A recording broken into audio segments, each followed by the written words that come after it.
6.10.5 nuclear energy. ठीक है, nucleus से हम कैसे एनर्जी एक्सट्रैक्ट कर सकते हैं? न्यूक्लियर फिजन, न्यूक्लियर फ्यूज़न है। ठीक है, तो जब आप क्लास 12 में इसको डिटेल में पढ़ोगे तो पाओगे कि जो बाइंडिंग एनर्जी पर इलेक्ट्रॉन कर्व है उसमें, ठीक है, कुछ इस तरह एग्जैक्टली नहीं बनेगा, एक आइडिया के लिए बता रहा हूँ। तो जो स्टेबल एटम न्यूक्लियस है वो ये कुछ बीच में, आयरन सबसे ज़्यादा स्टेबल है 56, और जो इनका बाइंडिंग एनर्जी पर न्यूक्लियॉन्स थोड़ा कम है। ठीक है, अनस्टेबल यूरेनियम हो गया, जैसे यहाँ पर हाइड्रोजन हो गया।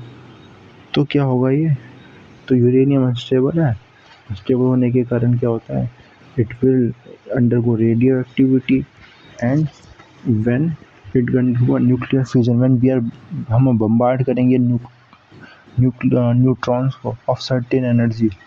ठीक है, तब ये स्टेबल न्यूक्लियस में, स्टेबल एटम में ब्रेक हो जाएगा। ठीक है, और बहुत अमाउंट में एनर्जी रिलीज करेगा, जिसको न्यूक्लियर फ्यूजन बोलते हैं। फ्यूजन में उल्टा होगा, हाइड्रोजन अनस्टेबल है। ठीक है, हाइड्रोजन की बाइंडिंग एनर्जी हीलियम से कम है, तो जब हाइड्रोजन कंबाइन होगा, ठीक है, हाइड्रोजन गैस बनाएगा, उसके लिए बहुत ही हीट एनर्जी चाहिए। ठीक है, तब बहुत अमाउंट में हीट एनर्जी फिर भी रिलीज हुई। ठीक है, इसको ही देखते हैं। The most destructive weapons made by man, the fission and fusion bombs are manifestation of the above equivalence of mass and energy. ठीक है, तो ये एटम बम इसका ही मास एनर्जी इक्विवेलेंस का ही एक क्या है, एप्लीकेशन बोल सकते हो। ठीक है, इसी से हमने ऑब्टेन किया है इसको। ठीक है, on the other hand, the explanation of the life nourishing energy output of the sun is also based on the above equation। तो सन में भी जो एनर्जी आउटपुट हो रहा है वो इसी से हो रहा है। ठीक है, mass energy equivalence is equal to mc square से मास जो है वो एनर्जी में कन्वर्ट हो रहा है। ठीक है, in this case effectively 4 light hydrogen nucleus fuse to form a helium nucleus whose mass is less than the sum of the mass of the reactor।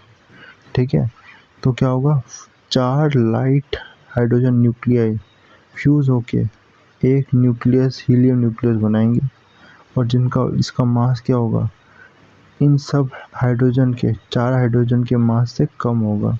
ठीक है, तो ये बचा हुआ कुछ मास इसे मास डिफेक्ट बोलते हैं।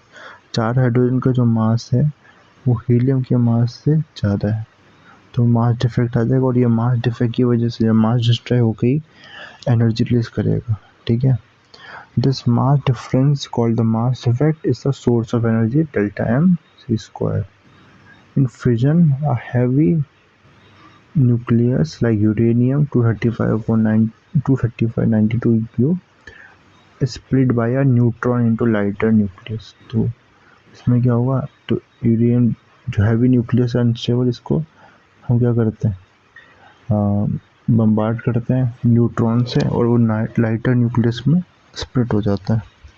ठीक है, once again the final mass is less than the initial mass and the mass difference translated into energy। फिर से जो फाइनल मास होगा ना, ठीक है, फाइनल मास जो प्रोडक्ट बनेंगे यूरेनियम से, बेरियम और क्रिप्टन बन के, उनका जो मास है वो क्या होगा, यूरेनियम के मास से कम होगा। मास डिफेक्ट आ गया, और ये मास डिफेक्ट जो लॉस हुआ है यही एनर्जी में ट्रांसलेट हो जाएगा। ठीक है, which can be tapped to provide electrical energy as in nuclear power plants। तो न्यूक्लियर पावर प्लांट में ये होता है। ठीक है, जब हम न्यूक्लियर फ्यूजन कराते हैं तो जो एनर्जी रिलीज हुई है उसको हम कंट्रोल करेंगे। ठीक है, और उसको हम क्या करेंगे, इलेक्ट्रिसिटी प्रोड्यूस करने में यूज़ करते हैं। ठीक है, और can be employed in making nuclear weapons. तो न्यूक्लियर वेपन बनाने में यूज़ करेंगे। ठीक है, और ये लेकिन ये पूरा तो पता है कि कितना डेंजरस है।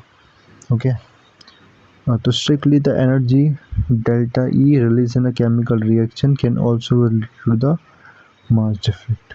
ठीक है, तो डेल्टा ई जो एनर्जी रिलीज हुई है केमिकल रिएक्शन में, ये मास डिफेक्ट से रिलेटेड है। कैसे, डेल्टा एम क्या है, delta E upon C square.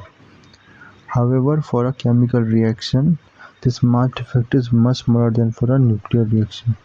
ठीक है, तो केमिकल रिएक्शन में जो मास डिफेक्ट है ना, ये बहुत कम आएगा। ठीक है, इसलिए हमें उसमें इतनी एनर्जी रिलीज होती हुई नहीं दिखाई देगी।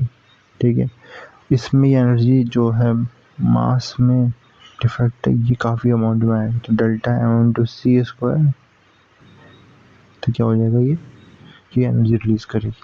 ठीक है, तो ये बहुत सारी एनर्जी दी है अलग अलग इवेंट्स और फिनोमिना में।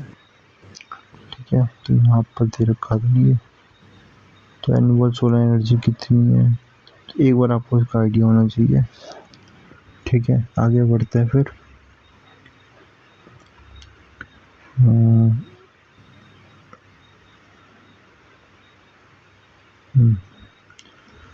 इसके बाद जो पैराग्राफ है वो है, वो नीचे ही है।